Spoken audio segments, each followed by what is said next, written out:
My name is Evelyn Carter, and for most of my life I kept quiet. I stepped aside, bit my tongue, made peace with being second, even when I earned first. I worked twice as hard, asked for nothing, and learned how to shine without applause.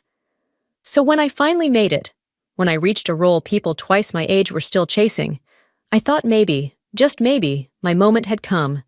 But my family never let me have a moment, not without rewriting it in my sister's name. That night, I realized silence had become my cage, and I was done living in it. From the outside, the Carters looked like a Norman Rockwell painting. White picket fence, window boxes spilling over with petunias, Sunday casseroles and holiday cards sent on time. People smiled when they passed our house, thinking they were seeing love through the curtains. Inside, it was performance. Polished, practiced, hollow. My father, Thomas, was a financial planner who believed order equaled control. My mother, Rachel, was a former educator who treated motherhood like a science project. When I was born, they had binders. Yes, actual binders, full of milestones and methods. I wasn't a child, I was a checklist, and I wasn't checking the right boxes. At 3, I still struggled with colors. At 5, I hated numbers. At 6, I froze in front of piano judges, unable to play the piece I'd memorized 100 times. By 7, I could see it. I had already failed them. They didn't say it aloud. They didn't need to. My mother's compliments came less often. My father spent more time at work. When guests came over, I was introduced, but never praised. When I brought home a drawing that won second place at the school art fair, I placed it on the fridge myself. Later that night, I found it in the trash.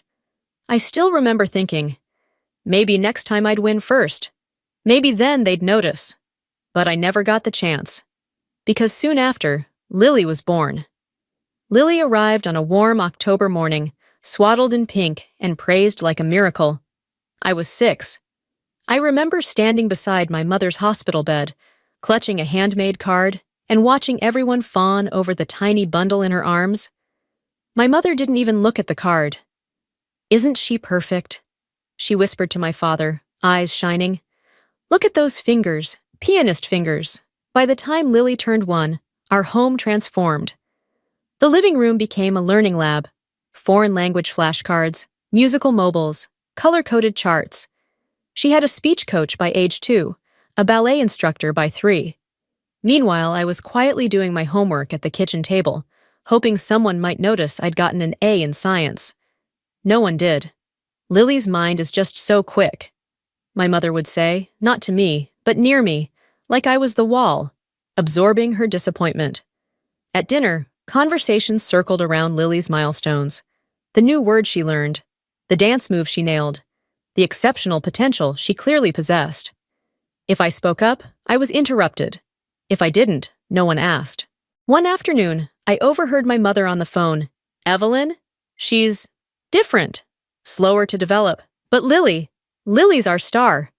I didn't cry. I just went to my room, closed the door, and sat with that sentence like it was a label I couldn't peel off. It was around that time I stopped trying to impress them. I still did my best, in school, in chores, in everything. But I no longer looked up at dinner, hoping for praise. I learned that silence was safer, that expectations hurt less when you lowered them yourself. And while Lily basked in applause, I learned how to exist in the quiet. That quiet would become my armor. And for a long time, it would also become my prison. My bedroom was the only place in the house that ever felt like it truly belonged to me. It was small, but bright, tucked upstairs at the end of the hallway, with a window that looked out over the old sycamore tree. I used to sit there in the late afternoons, drawing or reading, watching the seasons shift in slow motion. It was where I taped my dreams to the wall. I was 12 when I lost it. I came home from school one Friday to find my door half open. Inside, Lily was twirling in front of the mirror. "What are you doing in my room?" I asked, backpack still hanging from one shoulder. She giggled. "Mom said it's mine now. I need more space for my study corner." I thought she was joking. She wasn't. My books had been moved, my desk was gone. My posters were rolled up and shoved into a cardboard box beside the laundry room. My new room was the cramped utility space next to the back door. cold tile floors, a draft in winter, and no windows. I confronted my mother in the kitchen, my voice shaky. "Why would you do this? That room was mine." She didn't look up from chopping vegetables. "You're older now," she said calmly. "You should learn to make room for others. Lily needs it more. Don't make this a big deal, Evelyn." I didn't scream. I didn't cry. I just nodded, a small mechanical movement, then turned away and walked to the room that was now mine. I sat on the bed that touched both walls, stared at the blank space where my drawings used to be, and whispered something I never meant to say out loud. Maybe this is what being second really means. I got into college the only way I knew how, by working harder than anyone else. While Lily was touring Ivy League prep schools with our parents, I was filling out financial aid forms on the public library computers. My acceptance letter came from a state university, not fancy, not prestigious, but good. And they offered me a partial scholarship for business. When I told my parents, my mother barely paused her email. "That's great, Evelyn," she said, eyes still on the screen. "But we can't help you with tuition. Lily's starting an elite summer program. She needs every dollar we can spare." I nodded. I had learned by then not to expect anything. I worked weekends at a grocery store, took early classes so I could work late shifts. Some days I ate toast 3 meals in a row. My roommates went out on weekends. I stayed in, studying by a flickering desk lamp in our shared dorm. There were nights I questioned whether it was worth it, whether all this effort would ever lead to something more than just scraping by. But something inside me, some small, stubborn voice, kept going. Every A I earned felt like a silent rebellion.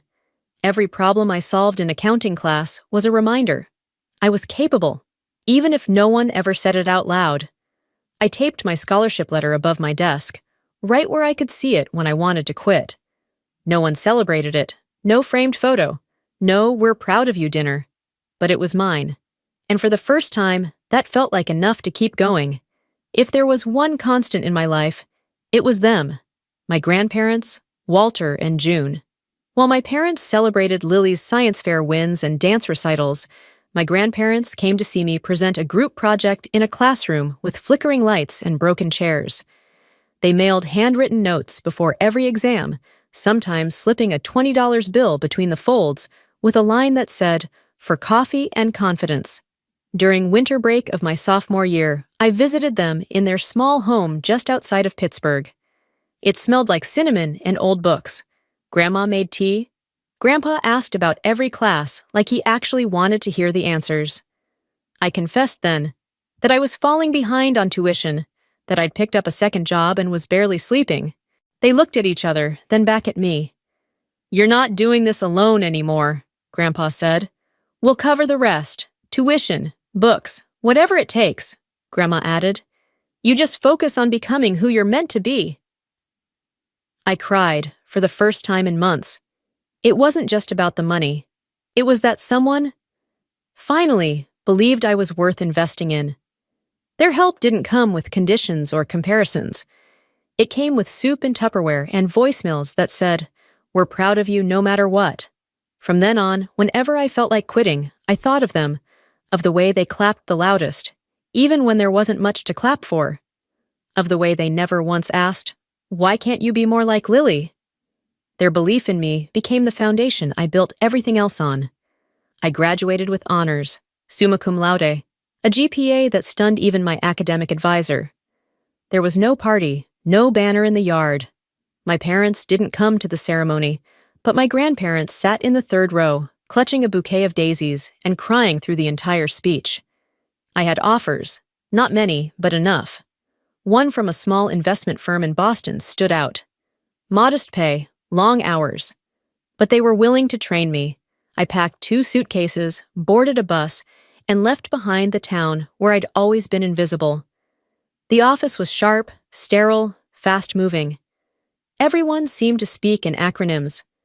For the first few weeks, I stayed quiet, observing everything. How the senior analysts carried themselves, how they read between the numbers, how they framed questions in meetings. I wasn't flashy, but I was relentless. I read reports on the subway, listened to market podcasts while brushing my teeth, and volunteered for the tasks no one wanted: data cleanup, late-night slides, fixing broken formulas and spreadsheets. It wasn't glamorous, but slowly, people started noticing. First, a senior associate asked for my help double-checking a risk model. Then a VP complimented my clarity in a report. And one morning, when I stayed behind after a strategy meeting to fix a faulty projection, the managing director nodded at me and said, "You're going to go far, Carter. Quiet ones always do." That was the first time someone in a position of power said they believed in me, not because of who I was related to, but because of what I could do. And for the first time, I started to believe it too. 3 years into the job, I got promoted. Lead financial strategist, the youngest in the firm's history. The title came with its own office, a raise, and a level of respect I had only dreamed of. It wasn't just a promotion. It was proof. Proof that I wasn't just capable, I was valuable. I didn't want a big celebration, just something simple, intimate, a gathering of people who mattered. My grandparents, a few friends from work, maybe even my family. So when my mother called and, surprisingly, sounded excited, I let myself believe. "We should host it at the house," she said. "Keep it in the family. Make it feel personal. You've come so far. It's time we all come together for you." I hesitated.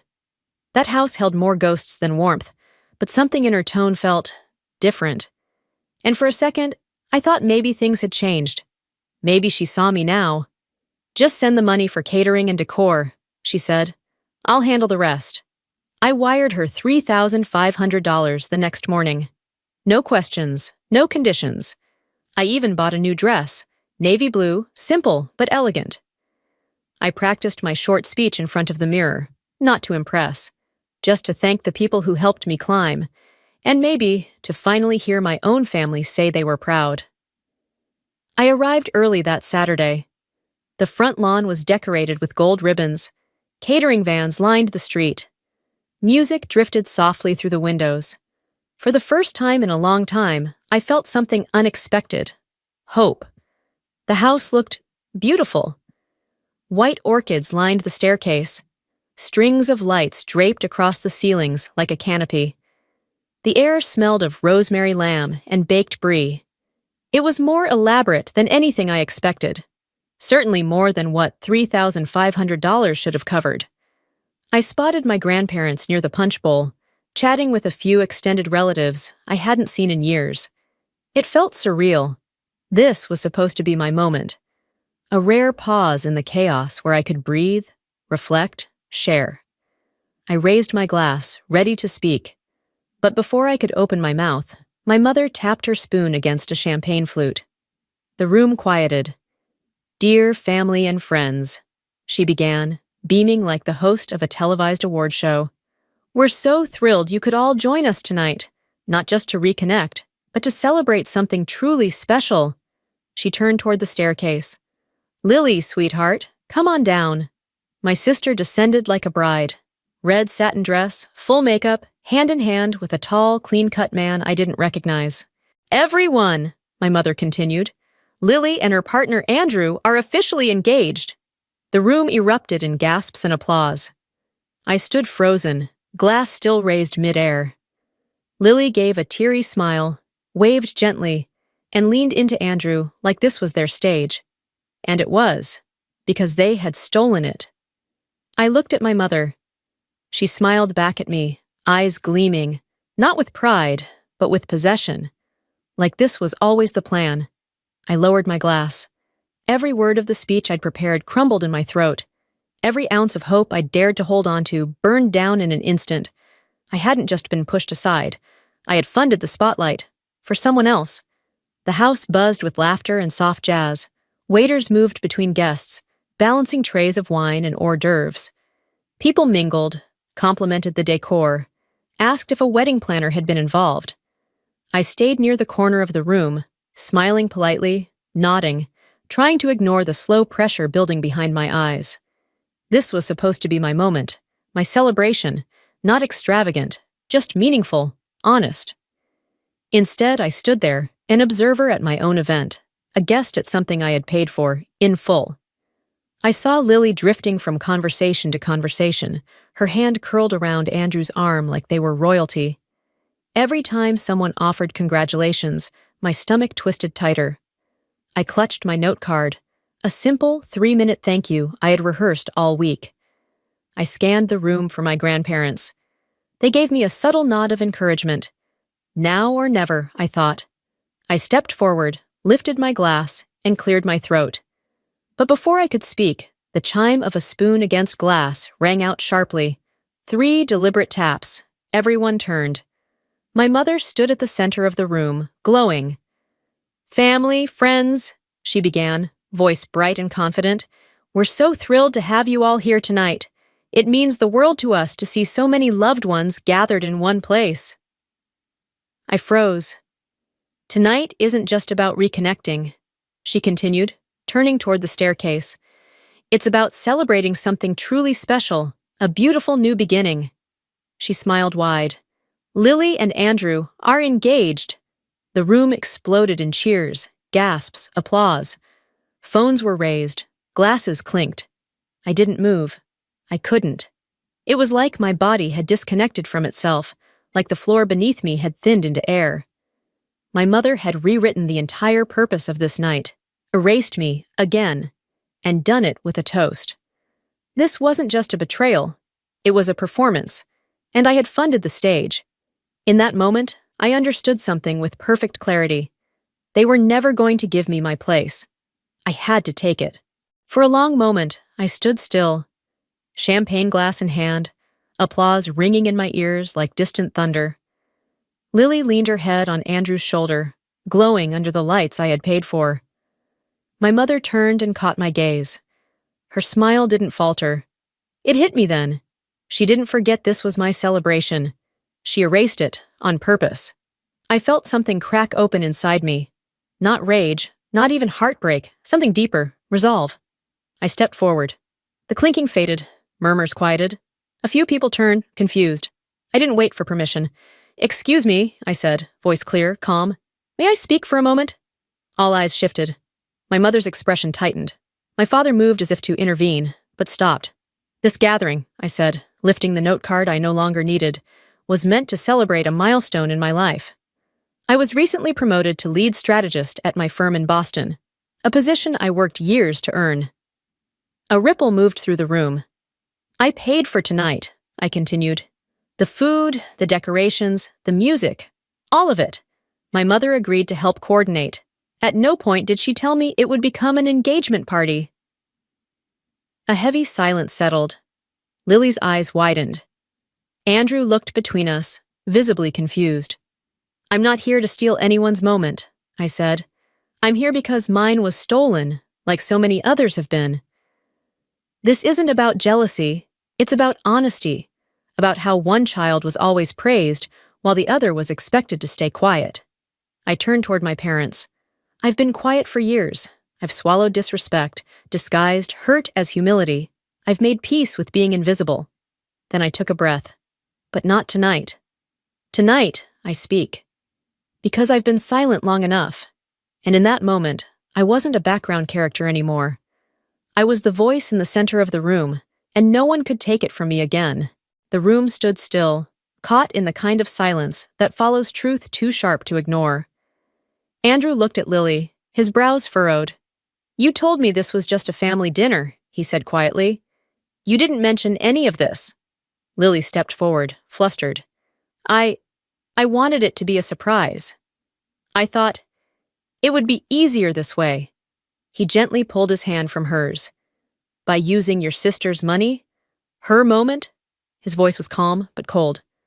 "That's not a surprise. That's a lie." Without another word, he turned and walked out the front door. Lily froze. Her face collapsed in confusion, then embarrassment, then fury. "You just can't stand seeing me happy, can you?" she snapped, eyes burning into me. "You've always been jealous." I didn't respond. I didn't need to. My father stepped forward, his jaw clenched, his voice dangerously low. "You've made your point," he said. "Now sit down and stop humiliating this family." I looked him straight in the eyes. "I'm not the one who should be humiliated." That's when he said it. The threat I knew was coming. "If you walk out now," he warned, "don't expect to come back. No inheritance, no calls, nothing. You'll be on your own. As far as we're concerned, you never existed." My mother stood beside him, her lips tight with fury, but neither of them took a step toward me. Because they both knew I wasn't the child who needed them anymore. The silence that followed my father's words felt like a chasm, wide, cold, final. Then I heard a chair slide back. Grandpa Walter rose slowly, steadying himself on the table. His voice, when it came, was low but clear, like iron wrapped in warmth. "David," he said to my father, "if you're going to cut Evelyn out of this family, then it's time we clarify a few things." Gasps rippled through the room. Grandma June stood beside him, calm and composed. "We updated our will 3 months ago," she said, her voice unwavering. "The house, the savings, the trust accounts, all of it. It's going to Evelyn." My mother's face drained of color. "What?" she hissed. "You're joking." Grandpa shook his head. "We're not." My parents stood frozen. Lily backed toward the staircase, stunned. "We've watched this for years," Grandma continued. "Watched one child pushed aside while the other was handed everything. Watched Evelyn struggle and rise anyway." "We're not rewarding that kind of cruelty anymore." Lily's lip trembled. "She's not even your favorite. She's just good at pretending to be perfect." Grandpa's voice cut clean through the noise. "She's not perfect. She's honest. She's kind. And she never once asked for more than she earned." My throat tightened, but I didn't cry. Because in that moment, I knew. I had finally been seen. Not pitied, not tolerated, chosen. I didn't storm out. I didn't slam the door or throw my glass or shout one final parting shot. I just walked, calmly, quietly, out of the front door of the house I had grown up in. The same house where I had learned to disappear. The night air was cool, and the breeze smelled faintly of lilac. The flowers my grandmother always planted near the porch. I could hear voices behind me, muffled now, like echoes from a chapter that no longer belonged to me. My grandparents followed me to the car. Grandpa didn't say much. He just placed his hand gently on my shoulder. "You did the right thing," he said. Grandma hugged me longer than usual. "Now you get to write your own story," she whispered. I opened the car door and paused. For so long, I had dreamed of that house as something I needed to reclaim, a place I needed to be accepted in. But now, standing there, I realized I didn't need it anymore. I didn't need their rooms, I didn't need their table, and I certainly didn't need their approval. Not anymore. This time, I thought, slipping behind the wheel, I leave with my head held high. 3 years passed. They were long, hard years, full of late nights, quiet victories, and growth that no one outside the office ever saw. I refined strategy models, led teams through market turbulence, and built a reputation as someone who never took shortcuts, but always saw the big picture. And then, just after my 30th birthday, the board called me in. The firm's longtime CEO had announced his retirement, and they offered me the job. I didn't cry, I didn't shout. I just said, "Thank you," shook their hands, and walked out onto the city street, sunlight pouring over the skyline like quiet validation. That weekend, I brought the news to the only people who ever believed I could do it. We sat in my grandparents' kitchen, warm light, lemon tea, apple pie cooling on the windowsill. Grandma didn't say, "I told you so." She just smiled and said, "You've always been steady, that's why you rose." Every Sunday since, I go back. Not out of obligation, out of love. Because while I may have lost a family, I never lost my roots. I saw her by chance. A Monday afternoon, lobby of my firm's headquarters. She stood near the reception desk, fidgeting with her designer purse, wearing a look that was too polished to be comfortable. She hadn't changed much, still dressed to impress, still hiding uncertainty behind eyeliner and posture.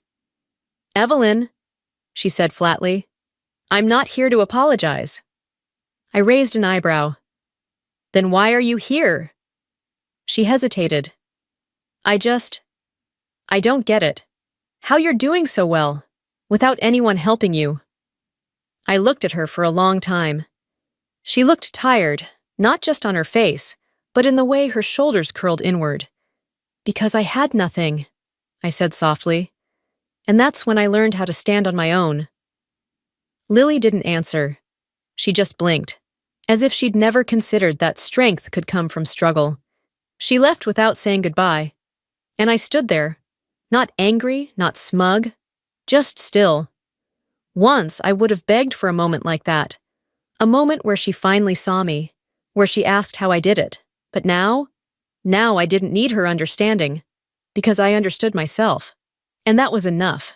Sometimes I think back to that night, the party that wasn't mine, the moment I almost let slip away. And sometimes I wonder what might have happened if I hadn't spoken.